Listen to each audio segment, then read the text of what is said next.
বাংলাদেশে ব্যাংক খাতে একটা জমিদারি ব্যবস্থা চালু আছে, চিরস্থায়ী বন্দোবস্তের মতো ব্যবস্থা চালু আছে, যেখানে একই পরিবারের 4 জন একটা ব্যাংকের পরিচালক হতে পারবেন এবং এই পরিচালক হওয়ার পরে তারা টানা 9 বছর পর্যন্ত থাকতে পারবেন পরিচালক পদে। এবং এই যে ব্যাংকের যে লুটের গল্প আমরা শুনি, এর বেশিরভাগই এই পরিচালক এমডি তাদের পারস্পরিক যোগ সাজসে হয়, একজন এক ব্যাংক থেকে নেন তো আরেক ব্যাংকে যায়, ফলে এরা নিজেরাই এই লুটপাটের সঙ্গে আসলে যুক্ত। অফশোর ব্যাংকিং যে উদ্দেশ্যের কথা বলা হচ্ছে তার বাইরে গিয়ে নতুন করে আরো টাকা পাচারের, টাকা নিয়ে আসার বদলে আরো নতুন টাকা পাচারের জায়গা খুলে দিবে। বাংলাদেশে একটা যে ফ্যাসিবাদী দুঃশাসন চালু আছে, এইটা এই অর্থনৈতিক খাত দেখলেও বোঝা যাবে। মাত্র কয়েকটা লোকের হাতে পুরো বাংলাদেশ আজকে বন্দী হয়ে গেছে এবং এই বাংলাদেশকে বন্দিত্ব থেকে আসলে মুক্ত করতে হলে আজকে সংগ্রামের জায়গা ছাড়া আসলে কোনো জায়গা নেই। আসলে এই প্রশ্নটাই অবৈধ যে আমার পরে কাকে আপনারা ঠিক করেছেন। এই ঠিক করার দায়িত্ব আসলে কারো নাই, ঠিক করার দায়িত্ব হচ্ছে জনগণের।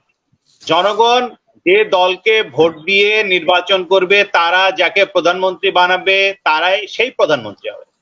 ফলে কে আসবে, বাংলাদেশে তো কোনো রাষ্ট্রপতি নির্বাচন হয় না, রাষ্ট্রপতি মানে রাষ্ট্রের এবং সরকারের প্রধান হন না। তাহলে এখানে কে আসবে এটা নির্ধারণ করার জন্য তো আসলে নির্বাচনও সেটার জন্য হয় না। ফলে একটা দলকে, দলের ম্যানিফেস্টো সেটা অনুসারে জনগণ ভোট দিবেন এবং সেই দল যাকে নির্বাচন করবেন তিনি প্রধানমন্ত্রী হবেন। ফলে এই প্রশ্নটা অবান্তর এবং আমাদের যে গণতান্ত্রিক ব্যবস্থা, আমাদের যে সাংবিধানিক ব্যবস্থা, সেই সাংবিধানিক ব্যবস্থা অনুযায়ী এই প্রশ্নটা অবৈধ হওয়ার কথা। কারণ আমার পরে কে, এই প্রশ্নটা কি, এই প্রশ্নটা আসলে একটা বিরোধী শিবিরে একটা তারা এমন ভাবে তৈরি করছেন যে বিরোধী শিবিরে কেউ নাই, দেশে পরিচালনা করার মতো কেউ নাই, কিচ্ছু বাকি কোথাও কেউ নাই, একমাত্র শেখ হাসিনার কারিশমার কারণে দেশ চলছে। এই কথাটা আসলে তারা নানাভাবে উস্কিয়ে দেন এবং আসলে এক ধরনের একনায়কত্বের পক্ষে তাদের যে সওয়াল, সেই সওয়ালটা তারা হাজির করেন। ফলে এইখানে এইটা কোনোভাবে সম্ভব না। বাংলাদেশে যদি একটা ব্যবস্থা থাকে ঠিকঠাক মতো, একটা সুশাসন নিশ্চিত হয়, বাংলাদেশের সমস্ত প্রতিষ্ঠানগুলো যদি গণতান্ত্রিক হয়, সক্ষম হয়, তাহলে বাংলাদেশকে চালাবে আসলে কোনো ব্যক্তি নয়, ওই প্রতিষ্ঠানগুলো চালাবে। আর ওই ব্যক্তিরা আসলে তার প্রতিনিধিত্ব করবেন। প্রতিনিধিত্ব করার মতো যথেষ্ট ব্যক্তি বাংলাদেশে আছেন এবং উপযুক্ত ব্যক্তি বাংলাদেশে আছেন। ফলে এই প্রশ্নটা অবান্তর এবং এই প্রশ্নটা যে বারবার করা হয়, এই করাটাকেও আসলে আমাদের প্রশ্ন করা দরকার, যে প্রশ্নটা আপনি করছেন কেন এবং এই প্রশ্নটা করার আসলে আপনার উদ্দেশ্যটা কি। মানে ওনাকে কারা প্রশ্ন করবে সেরকম কি বাংলাদেশে? আমাদের সাংবাদিকদের করা উচিত, যারা সাংবাদিক তাদের করা উচিত। কিন্তু আমাদের দেশে তো সাংবাদিকরা প্রশ্ন করেন না, তেল দেন। ফলে তারা তেলবাজিতে ব্যস্ত থাকেন। সংবাদ সম্মেলনের নামে একটি তৈলমর্দন অনুষ্ঠান হয় বাংলাদেশে, এটা সবাই জানেন। ফলে আমরা রাজনৈতিক দল যারা আছি তারা প্রশ্নটা করব, আমরা রাস্তায় তুলবো, জনগণের ভেতরে প্রশ্নটা আসবে, জনগণের ভেতর থেকে এই জায়গায় আসবে। কারণ আমাদের মাথা, মগজ, মস্তিষ্ককেও আবার এমন ভাবে ওনারা পরিচালিত করতে চান যাতে আমাদের মাথায় এই প্রশ্নটাই না আসে। যে এই প্রশ্নটা করা, এটাই তো নিজে ইনইটসেলফ আসলে একনায়কত্বকে টিকিয়ে রাখার পক্ষে। এই একনায়কত্ব আমরা টিকিয়ে রাখতে চাই কিনা, নাকি আমরা একটা গণতান্ত্রিক ব্যবস্থা চাই, এই প্রশ্নটা ফলে নানান ভাবে আসে সবসময়। ফলে এটার জবাবটা একটুখানি দিয়ে রাখলাম। দ্বিতীয় যে প্রশ্নটা আপনি করেছেন যে এই ব্যাংকের এমডিরা তারা যে বিদেশে গিয়েছে এবং সেখানে 55,000 কোটি টাকা খরচ করছে, মানে এইটা তাদের এই যে যাওয়া এবং 55,000 কোটি টাকা খরচ করা, তারা এটার একটা উদ্দেশ্য বলছেন। $55,000 আচ্ছা, $55,000 সরি। তাহলে এই $55,000 তারা খরচ করছেন, এটা তারা একটা উদ্দেশ্য বলছেন। তারা অফশোর ব্যাংকিং তারা সেটাকে চালু করেছেন, নতুন করে বাংলাদেশে আইন হয়েছে এবং অফশোর ব্যাংকিং এর মাধ্যমে তারা দেশে নিয়ে আসতে চান ডলার, যার ফলে তারা এইটার প্রচারণার জন্য সেইখানে গিয়েছেন। এখন আমাদের প্রথমত কয়েকটা জিনিস খেয়াল করা দরকার। যে প্রথমত হচ্ছে তারা যে অফশোর ব্যাংকিং এর কথা বলছেন, এটা মূলত তারা বলছেন যারা বিদেশে অবস্থানরত বাংলাদেশি তাদেরকে অ্যাট্রাক্ট করতে চান। কারণ কি দিয়ে অ্যাট্রাক্ট করতে চান? তারা এইখানে মানে ওই ধর যাক যে একজন কানাডা থাকেন কিংবা যুক্তরাষ্ট্রে থাকেন, তারা 1-1.5% বেশি কখনো আসলে একটা প্রফিট পান না। তাহলে বাংলাদেশে যদি তারা এটা টাকা রাখেন তাহলে তারা 6.5 থেকে 8.5% প্রফিট দেবেন। ফলে তারা অনেক বেশি পরিমাণে প্রফিট পাবেন। ফলে এইখানে তারা যদি রাখতে উৎসাহিত হন তাহলে কি হবে, তাহলে ওই যে বাংলাদেশ ব্যাংকের যে রিজার্ভ কমে যাচ্ছে, ওই যে দুইটার যুক্তি মানে যুক্ত হচ্ছে এখানে, যে বাংলাদেশ ব্যাংকের যে রিজার্ভ কমে যাচ্ছে, এই বাংলাদেশ ব্যাংকের রিজার্ভ কমে যাওয়ার পরেও বাংলাদেশ ব্যাংকে প্রত্যেক মাসে কিন্তু অন্ততপক্ষে 500-700 মিলিয়ন ডলার এই ব্যাংকগুলোকে দিতে হয় এলসি খোলার জন্য এবং অন্যান্য বিভিন্ন কারণে। তো এই যে দিতে হয়, ফলে বাংলাদেশ ব্যাংকের রিজার্ভের উপরে চাপ তারা কমাবেন, এটার জন্য তারা গিয়েছেন বলে একটা প্রচার আছে। এখন এটার বাস্তবতাটা, এটা হচ্ছে প্রচার তাদের। এখন বাস্তবতাটা কি? বাস্তবতাটা হচ্ছে বিদেশে অবস্থানরত বাংলাদেশিরা যারা আসলে বিদেশে অবস্থানরত, তারা আসলে কতটুকু এটা দিয়ে মানে অ্যাট্রাক্টেড হবেন বা কতটুকু তারা আকর্ষণ বোধ করবেন এই তাদের এই প্রকল্পে।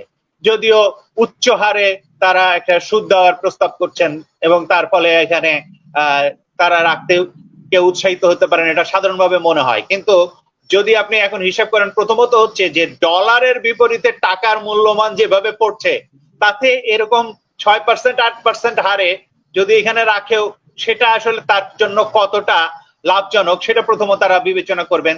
দ্বিতীয়ত হচ্ছে যে তারা এখানে রাখাটা কতটা নিরাপদ, যখন পুরো দেশের অর্থনীতি একটা ধসে পড়ার দিকে, তারা যেটা দেখছেন সেটাকে ব্যাংকগুলো টাকা দিতে পারবে কিনা সেটা নিয়ে যখন তারা নানা ধরনের প্রশ্নের মুখে আছেন, তখন তারা এটাতে রাখতে কত উৎসাহিত হবেন না খুব বেশি বলে আমার কাছে মনে হয় না। যাই হোক, এখন এইটা তারপরে গেছে, এখন এইটার আসল উদ্দেশ্য আসলে কি হতে পারে?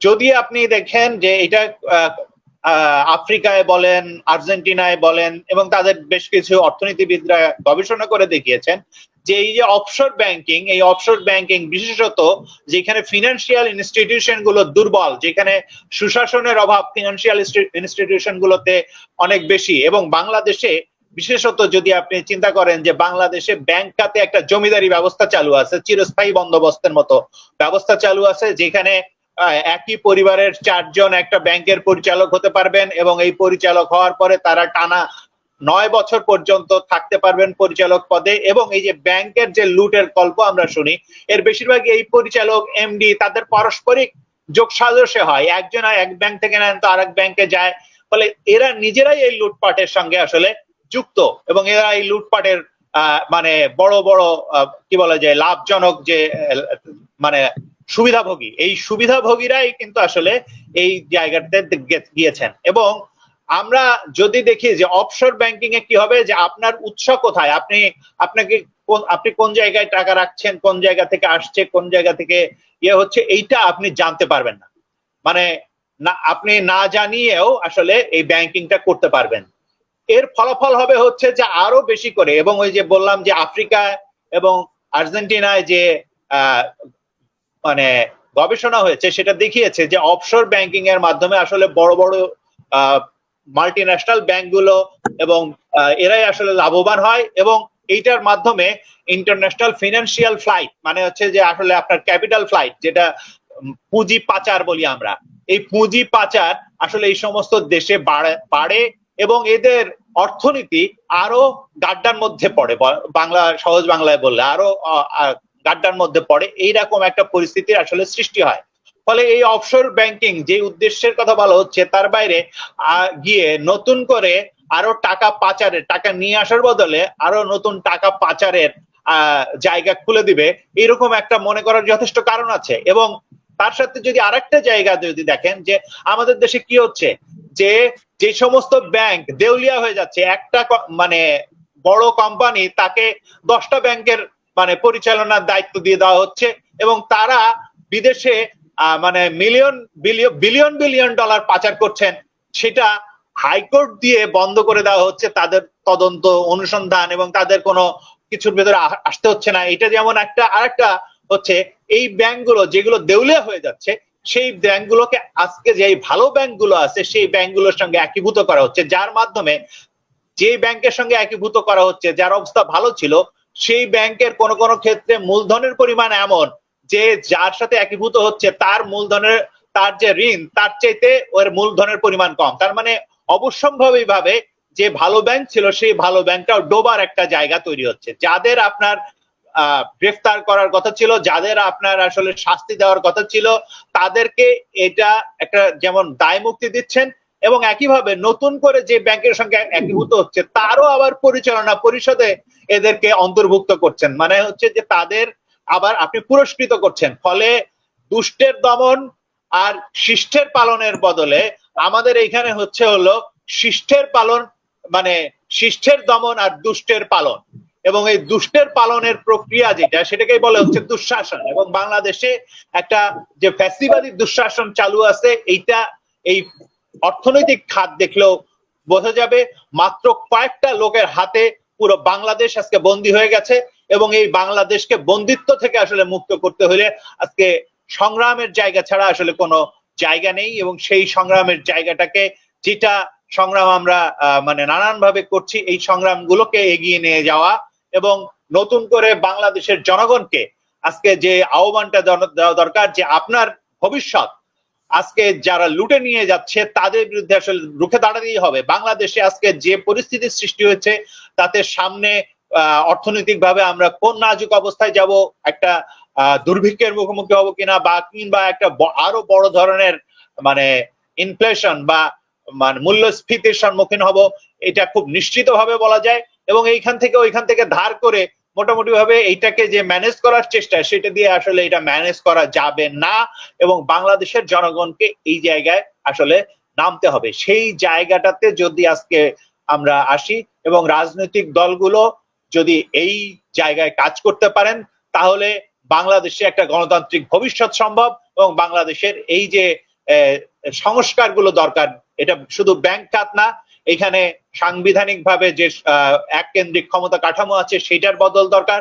এবং এইখানে যেভাবে আসলে আমাদের বিচার বিভাগকে নিয়ন্ত্রণ করা হয়, আমাদের সমস্ত প্রতিষ্ঠানগুলোকে নিয়ন্ত্রণ করা হয়, সেখানে তাদের স্বাধীনভাবে কাজ করার ক্ষেত্র তৈরি করা দরকার। এখানে নির্বাচনকে যেভাবে আসলে আজকে মানে পুরোপুরি নির্বাসনে পাঠানো হয়েছে, সেই নির্বাচনী ব্যবস্থাটাকে পুনরুদ্ধার করা দরকার। এবং একটা নিরপেক্ষ সরকারের অধীনে নির্বাচনের ব্যবস্থা করার জন্য সংবিধানে প্রভিশন থাকা দরকার। সেই সংস্কারগুলো করার এবং বাংলাদেশকে একটা নতুন পথে নিয়ে যাওয়ার মাধ্যমেই আসলে বাংলাদেশের সমাধান হতে পারে। এইখানে কিছু উন্নয়নের গাল গল্প দিলেই আসলে এইটার সমস্যার সমাধান হবে না। সেই জায়গাতেই আসলে বাংলাদেশকে নিয়ে যাওয়ার জন্য আমাদের সামনের লড়াই, সেটা আমরা সকলে মিলেই করব, এটা আমরা আশা করি।